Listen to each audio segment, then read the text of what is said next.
Hey everybody, this is Andrew from T is for Tech, and today I've got an interesting product to take a look at. This is a voice translator from a company called Vasco Electronics. Now you can use things like Google Translate and some other software-based applications if you're traveling to kind of translate your voice and kind of speak a native local language if you don't know that language. For instance, traveling to different countries, you only speak English or you speak Spanish or French or whatever, and you need to talk to somebody. You can learn a few key phrases and all of that, and have a little book along with you, a little booklet. I've traveled a couple times where I had all the common phrases, like where's the bathroom and where can I get the bus or whatever. Obviously recently, there's more ability to do that with apps from Google or from, those sorts of things on your smartphone. But, one of the kind of things that you require then is to have some sort of internet connectivity in the country that you're in on your phone and all of that. And you have roaming charges and all of those sorts of fees and potential pitfalls of that, right? So what Vasco has done is made basically a little mini translator, a little electronic device. Kind of looks like an old iPod sort of thing, a little color screen and some buttons and things like that. And basically we'll do translations for you. So there's 50 plus languages. You can speak into it and it talks, and then you can basically translate conversations. The cool thing about it is that it comes with free unlimited internet for your lifetime in 150 plus countries. So this has a SIM card in it, and basically you can just go wherever and it should always work. Basically that's the premise. That's what the marketing says. There's no subscription required. You kind of buy the device and you get lifetime use of it. I'm gonna do a quick unboxing, do some testing, and just see what this is like, right? So comes just like in this black box.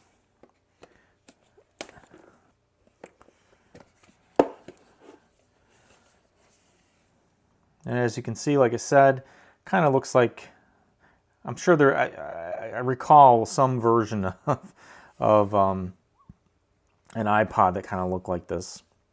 But yeah, it's a very small device. As you can see, this is a gray color. It's plastic, it's not aluminum. But on the top, you've got a couple speakers, I guess, or microphone input. Same thing on the bottom. Micro USB charging port. Looks like a little wrist strap connection there. We'll see what else is in the package. But power button, up and down, plus minus probably for volume or navigation. Microphone button on the side. Looks like a SIM card tray here. And some different buttons for microphone and kind of navigating the user interface. So this is what it looks like.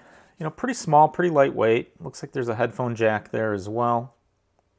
So definitely something you could easily pocket or put in your purse or your travel bag or whatever, and kind of have with you and have it be handy at all times. It's not some big, giant, cumbersome type thing. Let's see what else is in here. Oh, comes with a nice little zippered protective case. So if you are you want to protect it or store it, it's nice that it has its own little case with a couple compartments in there. It's kind of cool. You get a charger brick. So just a little USB charger brick. You also get a USB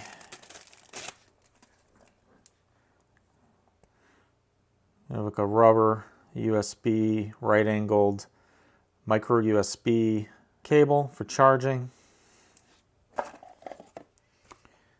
And then it looks like a couple user manuals. So this is nice, actually a really nice material. It's kind of one of those soft touch papers, kind of cool. And yeah, basically user manual talks about how to use it, power buttons, how do you charge battery, how do you select languages and things like that. Talks about the inbuilt SIM card. which I do think is super cool. This looks like it's to be GSM based, just by some of that stuff.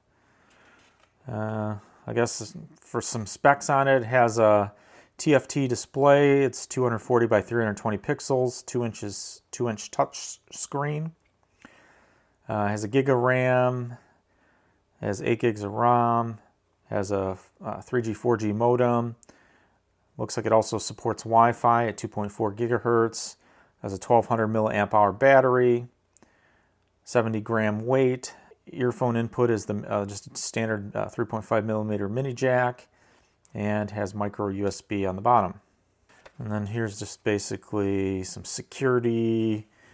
Turn it off when you're on a plane, those sorts of things. So I just turned it on, and as you can see, it's booting up, and that says Mini on there as a logo. And like I said, overall, it seems like it's a well-made device. Pretty sturdy, even though it's not metal. You know, it's not flimsy at all. So when it first started up, you basically get a kind of a selection screen where you can select the languages you want to translate. So here, English to Spanish, English United States English, Spanish United States version of Spanish. And you can see a couple icons up at the top. Looks like there's a Wi-Fi signal that's like X'd out, and then you have your typical like cell phone signal there. So it's already connected. You get your battery life. I don't know what the other icon is. It might be processing sort of icon, or maybe it's the back-end connectivity icon or something. I don't know. I have to look that up. Basically, if you select your languages, you can say English, and then you can look at all the languages that you want to translate, I guess, from. So I would say this would be your primary language, and I already have English, so you can use this little button on the side here to go back. So click and go back. And so basically English to Spanish is what I'll do. Say OK. And then basically the way it works is pretty simple. You have two buttons, so green button and a gray button, I guess. If you click this and start talking, it's going to translate from the left language, which would be English, to the right language, which would be Spanish. And then if somebody replies to you, they would basically, you just click the other one and they'll speak in Spanish and it'll come back in English. So pretty simple, I guess. So we'll just test it out. So I will say, and hopefully, I think the volume on here, yeah, and there's a volume up and down, so this might be hopefully loud enough. Where is the bathroom? ¿Dónde está el baño? Where is Albania? ¿Dónde está el baño? Where is the bathroom? So it's a little hard to show here, I guess, on the screen because the brightness is not super bright, and I have these lights. But basically, like I said, you can kind of go back and forth, and I need to pronounce a little bit better. But if I said again, where is the bathroom?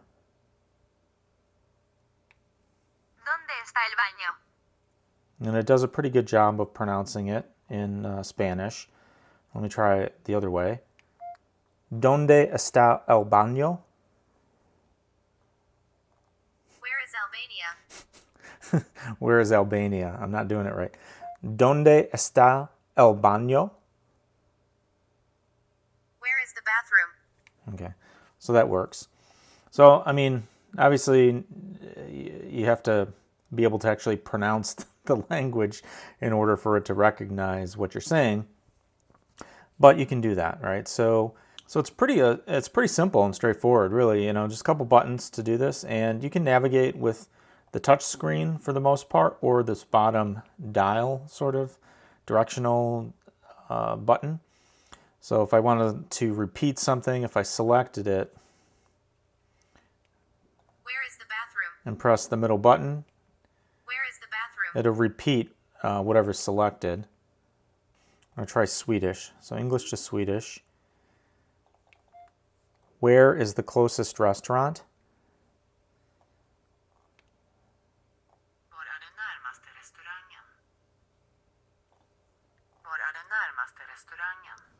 So that does fairly well.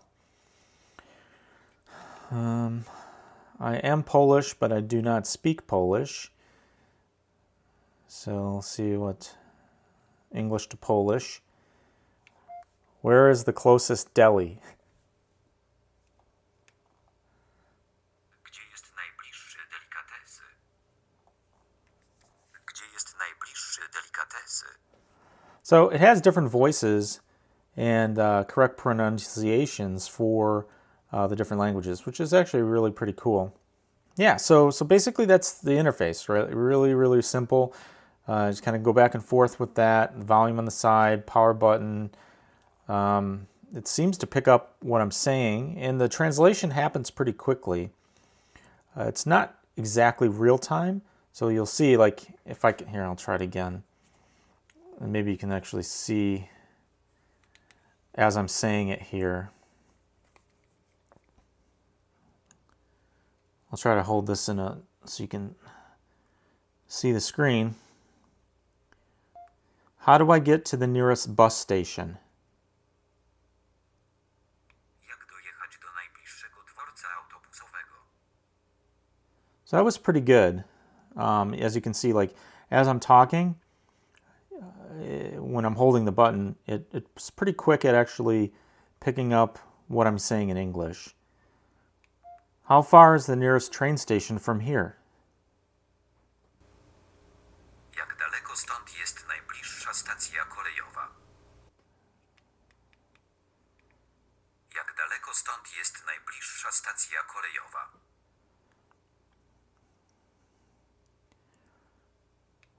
Is there a McDonald's anywhere close?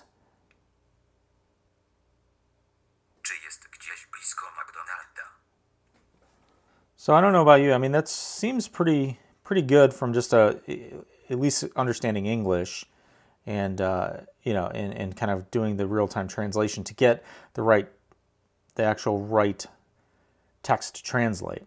So that's actually pretty cool. So in the menu, there's really not too much here. Also, there's a clear history or clean history button, which basically will wipe out the history of all the translations that you've there. It says auto text to speech. You can enable it, or okay, it basically means if you want it to automatically speak what it says. So if you disable it, you have to tap on the button to play what you want to say. So I guess if this would be useful if you want to grab some phrases and save them and then play them at a later point. So it's not like a real time, as soon as you say it, it translates it and says it in the target language. So I guess that's what it is. And then the speech rate would be if you want to slow it down or speed it up. So that makes sense. This I'm in China, I'll have to review what does that mean. It might have something to do with either the network that it connects to or potentially what servers it uses to do the translation, because I do know that China has the Great Firewall and there's some services that aren't available in China. So there might be something related to that. I'll have to take a little bit of a deeper look and follow up on the end of this review as to what I'm in China means. And then there's some device settings, basically a Wi-Fi configuration. So if you want to turn your Wi-Fi on and set it up to connect to Wi-Fi, you can do that, and then it won't use the GSM cell signal. So I don't necessarily know what the SD card is used for. Maybe just to hold all the translations that you have. Assuming temporarily firmware updates and things like that as well. But that's about it there. So as I said before, very simple to operate. There's really not much to say, with this device because it's super simple. Like I said, there's not a lot of options on the device itself. Hit the About screen, Vasco, Translator Mini, version 1.0. Get a little bit of information on the copyrights and some usage terms and things like that in there.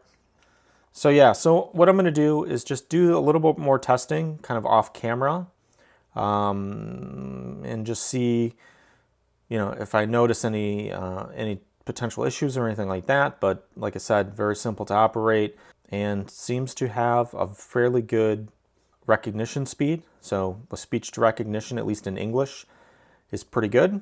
and the pronunciation in the other language is also pretty good. Sounds good to me. Each language seems to have its own voice and its own synthesis of text, so should not have a problem when you're traveling, for the folks to understand when you're talking to them. So I think that's pretty cool. So like I said, I'm going to review this a little bit more, take a little bit more look at it, and I will jump over to the computer and finish up the review. So I did play around with this a little bit more and tested it with my daughter, who has taken Italian in high school for a couple of years, and actually worked pretty well. There was only a few instances where it was really couldn't understand kind of what either I was saying or what my daughter was saying. But overall, I think it did a great job translating, and just the ease of use and the flexibility in using this if you were going to be traveling is pretty good. I really do think that, in a situation where you're going to a different country or multiple countries, this is a handy device to have. And the really great thing is that it works on Wi-Fi, and it will work in over 150 countries just using the out-of-box SIM card for free, which is really cool. If you're in the market for something like this, I think it's definitely worth taking a look at. Like I said, in the time that I've been playing with it, I think it seems like a really great and solid device. You can go to their website. It's Vasco Electronics. I'll link to it in the description below. If you have any questions, go ahead and post those in the comments. This is Andrew from TS for Tech. Thanks for watching, and I'll see you next time.